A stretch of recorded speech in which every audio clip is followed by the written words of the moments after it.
Meu nome é Rodrigo Santilli do Vale, eu sou delegado de polícia há 16 anos e há uns 3 anos eu estou à frente da Delegacia de Proteção da Criança e do Adolescente. Bacana. Doutor, primeiro, com relação aos casos que envolvem crianças e adolescentes vítimas de crimes sexuais, né? Como que essas denúncias elas costumam chegar aqui na delegacia? Via conselho tutelar, escola, família? Como que esses casos são recebidos aqui? Pode ser pela própria vítima ou familiares da vítima, mas a gente tem também uma rede de proteção, formada pelo Conselho Tutelar, pelo SAVI, pelos SAVs, que são da área da saúde, pelas escolas, né? E pela própria polícia. Então, todos esses órgãos são órgãos de porta aberta. A vítima pode procurar qualquer um desses órgãos e aí esses órgãos se comunicam e aí a informação chega para a gente. Perfeito. Quais são os primeiros procedimentos que são adotados pela polícia ao receber uma denúncia de um crime dessa natureza, né? E também o que pode atrapalhar ou atrasar ali a apuração, né, o início do trabalho de quando chegam essas denúncias de crimes sexuais contra menores? A primeira, para a gente o que é mais importante é ouvir a vítima, né? Como existe a legislação tenta proteger para que ela não seja revitimizada, a gente tem que optar ali ou por um exame psicológico social pela ML ou pela escuta especializada ou averiguar se ela já foi ouvida em algum órgão da rede, né? Então esse é o primeiro passo que a gente faz, até porque a criança, dependendo da idade, ela cria falsas memórias. Então, se o pai e a mãe ficam perguntando muito o que aconteceu, ou na escola, a estatística diz que quando ela chega na delegacia, ela já contou aquela história umas 8 vezes, né? E aí, cada vez ela vai criando uma falsa memória. Então, para a gente, a coisa mais importante é extrair da vítima o que aconteceu, né? Daí a gente tem órgãos especializados para fazer isso. Então, no IML a gente tem psicólogos e assistentes sociais, e no judiciário ele tem um centro chamado GEGEM, que tem também psicólogos que fazem essa escuta especializada, né? E quando não é possível, daí a gente pede pela antecipação da prova no judiciário através do depoimento especial. Então essa é a primeira parte assim, da polícia, fazer essa escuta da criança. Aí na sequência a gente vai buscar as pessoas mais próximas que tomaram conhecimento dos fatos, até para a gente poder delinear certinho local, hora, quem seria o suposto autor, porque às vezes a criança não tem essa informação. Ela fala assim, é o tio fulano, mas ela só tem um primeiro nome, um apelido, alguma coisa assim, né? Então a gente sai de um círculo menor que a criança e vai ampliando para a família e para as pessoas para quem ela contou a história. Aí isso aí tudo tem que mais ou menos fechar, né? Essa história tem que ficar mais ou menos dentro de uma linha, né? Daí a gente estabelece essa linha de investigação e a partir daí a polícia vai para campo para buscar imagens, áudios, fotografias, bloquear redes sociais e coisas do gênero. Hoje a DPCA ela é uma delegacia especializada, né? Qual é essa rede de profissionais que tornam essa delegacia diferente das demais para que ela tenha um aparato, né, de recursos humanos, inclusive, para lidar com esses casos? Todos os profissionais da delegacia eles são capacitados nessa área de depoimento especial. Como a gente fica num prédio que já tem o ML e tem a escuta especializada, a gente acaba não fazendo na delegacia o depoimento especial. No passado era feito, não havia essa estrutura. Aí hoje, como a gente já tem psicólogos aqui no mesmo prédio, porta com porta, né, a gente acaba optando por mandar para o setor de psicologia. Mas todos os escrivães, todo o pessoal da delegacia é capacitado para fazer esse depoimento especial. Certo, perfeito. Nesse processo, né, de montar um inquérito a respeito de um caso dessa natureza, o que o senhor diria que são as dificuldades mais recorrentes, assim, né? Porque às vezes a gente tem a relação de proximidade entre vítima e agressor, a dificuldade, por exemplo, das questões das provas materiais sobre esse tipo de crime. Então, ao longo dessa sua jornada como delegado daqui da DPCA, o que o senhor vê de maior dificuldade nesse tipo de investigação? A hipossuficiência. Então, quando a gente percebe que a família é hipossuficiente, às vezes a mãe ela acaba encobertando o agressor ou o pai acaba encobertando a agressora porque depende ali da renda dessa pessoa, né? Então, essa é a maior dificuldade. A gente tem casos que a mãe é assustada com um fato, ou porque alguém falou que ia denunciar o fato, vem, faz o boletim de ocorrência, a gente ouve a criança, na sequência a mãe volta e desmente, fala que não foi bem aquilo, que a criança está mentindo e tal, e a gente percebe que tem um fator financeiro envolvido, né? Que ela depende daquele agressor. Então ela não tem para onde ir, ela não tem como se sustentar sem aquele agressor. Então, às vezes a mãe faz essa opção, é melhor ele tá com essa minha filha aqui do que a gente tá todo mundo passando fome, né? Pra gente essa é a pior parte. Mas a gente também concorre muito com situações que não são criminais. Então isso também atrapalha demais o trabalho da polícia. Então tem muita essa situação de guarda e de alienação parental que vem para a delegacia. E vem, quando a pessoa percebe que não é aqui que trata, ela força ali para parecer uma situação de crime. E aí toda a equipe é mobilizada, a investigação é feita para a gente chegar no final e não ter o crime, né? Então isso também é uma coisa que atrapalha demais nas nossas investigações. O uso da estrutura policial para questões cíveis, para questões de guarda, para questão de alienação parental. Com relação a possíveis agressores que ocupam posições de autoridade com relação às vítimas, ou até a família das vítimas, como pastores, padres, professores, isso muda um pouco a dinâmica da investigação, tanto para o lado de talvez dificultar o trabalho investigativo, ou mudar a forma como é feita a abordagem nesses casos? Não, assim, a maioria dos casos, a pessoa tem uma certa hierarquia sobre a vítima. Então, ou é dentro de casa, ele é um padrasto, uma madrasta, alguém que tem uma hierarquia sobre a vítima, ou é um pastor, ou é dentro da escola um professor. A maioria dos casos, 90% dos casos, a pessoa tem uma ascendência hierárquica sobre a vítima, né? Para a gente isso facilita na investigação, porque a vítima já sabe quem é o autor.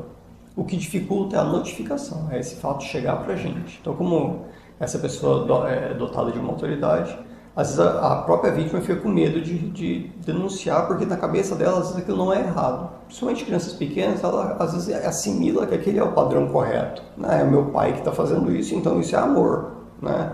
Ou é o pastor e ele é uma pessoa que representa Deus aqui e tal, então isso aqui é vontade de Deus, né? Ou é um professor, então ele está me ensinando, né? Então a gente tem muito essa resistência da vítima em trazer isso para os pais, ou dos pais em trazer isso para a delegacia. Essa é a dificuldade na questão hierárquica, né? Mas para a investigação é muito mais fácil, porque a gente já tem a pessoa, né? Já chega aqui com a autoria praticamente esclarecida, né? Isso então, doutor, bate muito com o perfil de que as vítimas, elas conhecem os seus agressores. Esse tipo de crime não é assim, obviamente ele ocorre, mas não é muito de ocasião, botou uma criança na rua que não conhecia, pegou e cometeu um abuso. Já é algo que há essa proximidade, né? Na maioria das vezes. Assim, o mais distante que a gente chega é alguém que trabalha no condomínio, é o mais distante, que você fala assim, não, aqui a gente vai ter que buscar dentro do número de funcionários quem estaria nesse dia. Mas, em regra, geralmente é uma pessoa que tem uma proximidade muito grande com a vítima. Agora, doutor, falando em relação a essa rede de proteção à criança, né? A partir do momento em que se inicia uma investigação aqui na delegacia de um abuso sexual contra algum vulnerável, alguma criança, o que pode ser feito, né, em termos já falando em articulação entre a polícia e outros órgãos, para que a criança ela não sofra um outro ato de violência enquanto a investigação já está em andamento? É algo complexo que envolve dinâmicas familiares às vezes, né? Às vezes o agressor é muito próximo da vítima, mas o que se sugere em casos como este, em que uma investigação está em andamento e que a vítima ela possa ser protegida e não ser vítima novamente? Na fase policial, a principal medida é a medida protetiva de urgência. Então, a vítima, na hora que faz o boletim de ocorrência, ela já sai daqui com um pedido dessa medida protetiva de urgência que vai para o juiz e até o juiz analisar, a polícia faz essa proteção, né? Essa medida vai garantir que o agressor mantenha uma certa distância da vítima, que ele não tenha contato com ela, com testemunhas. E aí existe toda uma rede de policiais que estão ali para garantir o cumprimento dessa medida. Então hoje a gente tem na Polícia Militar Patrulha Maria da Penha, que é um núcleo só para garantir o cumprimento dessas medidas protetivas de urgência. No âmbito dos conselhos tutelares, é feito um acompanhamento para verificar se é necessário casa-abrigo. Então a prefeitura ela dispõe em Palmas de 3 casas-abrigos, né? Ela tem uma casa-abrigo só para meninas, uma só para meninos e uma para irmãos.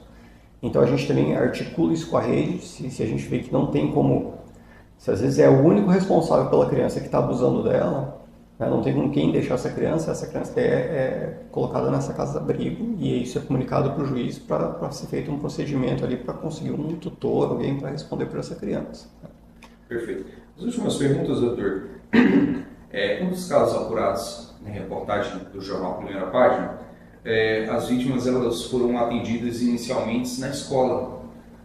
Ali foram identificados os sinais de abuso e esse caso foi encaminhado à polícia, à delegacia especializada, que é a DPCA, para que as investigações dessem andamento. Na experiência do senhor como delegado, como o senhor vê a escola nesse tipo de situação, devido ao fato de a criança ela passar a maior parte do dia lá, né? Existem profissionais com qualificação também, né, no atendimento psicossocial dessas crianças. Como o senhor vê a escola enquanto parceira?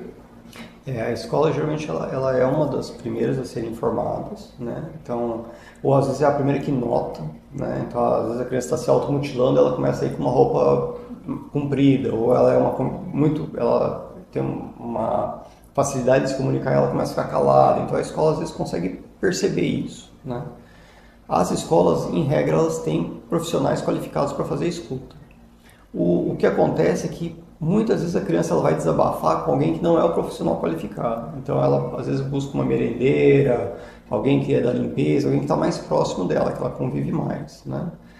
Já existe um projeto para fazer um curso de capacitação para todo esse pessoal. Então o Ministério Público do Tocantins, né, ele está com uma estrutura vai funcionar para todo o estado, um curso online. Esse curso ele vai abrir trilhas de aprendizado para cada especialidade.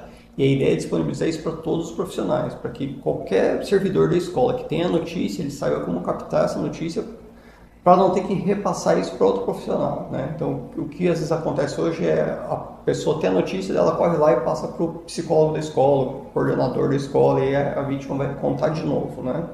Ou às vezes a gente tem o oposto, né? A notícia começa a chegar, a pessoa barra a criança, fala, não, peraí, não conta, aí chega num outro órgão e fala, não conta aqui, porque você vai ser ouvido no escudo especializado, e aí a criança vai sendo barrada, e aí quando chega no escudo especializado, às vezes ela já não tem mais aquela vontade de contar, ela já não sente que tem aquela proteção, né? Mas, em regra, a escola ela é uma das portas abertas, é que mais tem essa informação, né? Quando é espontâneo da própria criança, geralmente é na escola, né? Quando é espontâneo do pai, geralmente é no conselho tutelar. E aí a problemática é essa. A escola ela possui pessoal capacitado, mas não todos os profissionais são capacitados. E às vezes a criança ela vai escolher, ou a criança ou adolescente ela vai escolher um profissional que ela tem mais proximidade, que não é necessariamente a pessoa que iria ser capacitada. Existe algum tipo de ação preventiva que possa ser mais eficaz para reduzir esse tipo de crime, esse tipo de caso, ou até fazer com que, caso eles aconteçam, eles possam ser denunciados e levados ao conhecimento da delegacia para se iniciar aí uma fase de diligências, inquéritos, enfim, eventualmente um processo, na visão do senhor enquanto delegado? Na rede, capacitar o pessoal da rede, né? Então, quanto mais pessoas da rede, que fazem parte da rede forem capacitadas, melhor para a gente prevenir esse tipo de situação, né? Então, às vezes a gente tem o contato com a vítima por uma outra situação e a gente não consegue abordar, não consegue perceber que ela também é vítima. Então, acontece isso na rede. Nas escolas, na comunidade em geral, seria através de palestras, de campanhas informativas, né? Então, essa é trazer ali quais são as características da criança, o que muda, né? Isso aí seria fundamental se a gente tivesse uma política pública nesse sentido, de estar sempre capacitando a população para identificar esses casos.